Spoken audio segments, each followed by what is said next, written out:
Tras 20 años de prueba ácida, modificaciones abundantes, aunque en su mayoría anodinas, y embates de una realidad arisca, propongo mirar la Constitución hoy, no una mirada desde la cúspide del Estado, sino desde el ciudadano de a pie, que ha significado la Constitución para la persona de carne y hueso.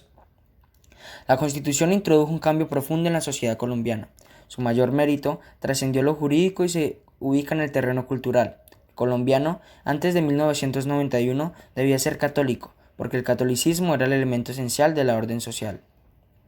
Liberal o conservador, blanco, hijo legítimo, no se había divorciado y no podía tener inclinaciones homosexuales. Aparecieron con la Constitución las raizales, los indígenas y la necesidad de oír su voz para proyectos de desarrollo. Las comunidades afrodescendientes, con sus particulares sistemas de explotación de la tierra, los practicantes de otras religiones y los ateos. Cada uno tiene hoy un espacio reconocido. También irrumpieron los derechos, no ya cubiertos por un cierto hálito de caridad, sin derechos de verdad, con mecanismos eficaces de protección. La Carta de Derechos es propiedad colectiva. Dije alguna vez que ahora hay derecho al libre desarrollo de la personalidad, habeas data, participación de los intersticios de la vida comunitaria, derecho a la información veraz e imparcial, derecho al ocio, preocupación ecológica, acción de tutela y regulación del ingreso y salida de recursos genéticos. Una sociedad pobre pero compleja y en proceso de modernización, abierta y permeable. Por fortuna, César Gaviria jugó con osadía. Los presidentes Gómez, Serpa y Navarro actuaron con tino y eficacia y la constituyente hizo un trabajo limpio y memorable. Misael Pastrana aportó la ecología. López Michelsen colaboró con el gobierno en forma de nonada para sacar adelante la carta. Los antiguos guerrilleros mostraron sinderesis y patriotismo en el liberalismo. El grupo que seguía las orientaciones de Ernesto Samper estuvo a la vanguardia, reconocimiento que también es obligado. La Constitución política es un documento que rige todas las leyes de una nación, y en función de ella gira la vida de una sociedad entre lo permitido y lo no permitido. En Colombia, la Constitución política es también conocido como la Carta Magna y la Constitución de los Derechos Humanos. Fue promulgada el 4 de julio de 1991, reemplazando a la Constitución política de 1886. Fue expedida durante el mandato presidencial de César Gaviria. La Constitución política surge después del proceso de negociación con la organización guerrillera insurgente de izquierda colombiana, M-19. El grupo guerrillero exigió continuamente que se convocara una asamblea constituyente para reformar la Constitución, para facilitar el nacimiento de nuevos partidos políticos diferentes a los tradicionales, conservadores y liberales. En ese entonces, el gobierno no aceptó las exigencias del M-19, pero tiempo después, un grupo estudiantil llamado la Séptima Papeleta, conformado en 1989 por estudiantes de varias universidades privadas y públicas, retomaron la idea de reformar la Constitución de 1886, que impulsó las elecciones de marzo de 1990, para que se incluyera la opción de apoyar o oponerse a la convocatoria de una Asamblea Nacional Constituyente.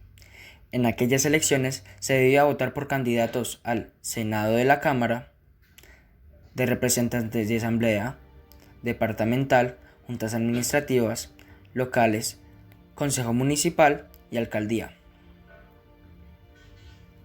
Así que la Asamblea Constituyente sería la séptima papeleta que cada uno elegiría en las urnas.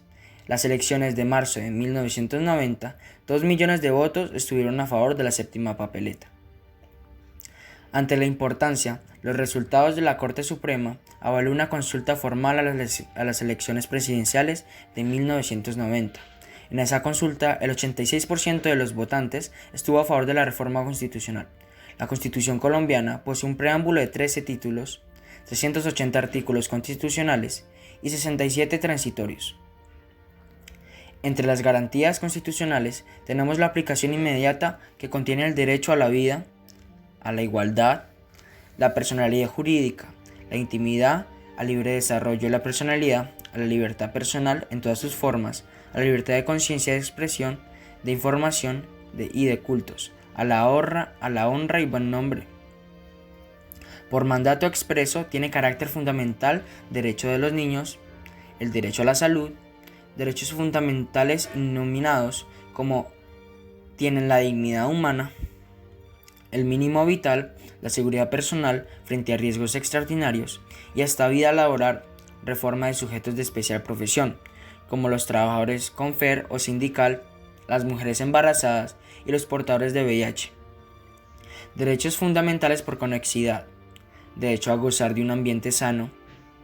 La ley garantizará la participación de la comunidad en las decisiones que puedan afectar lo que es el deber del Estado, proteger la diversidad que genera el ambiente, conservar las áreas de especial importancia ecológica y fomentar la educación para el logro de unos fines de estas normas constitucionales.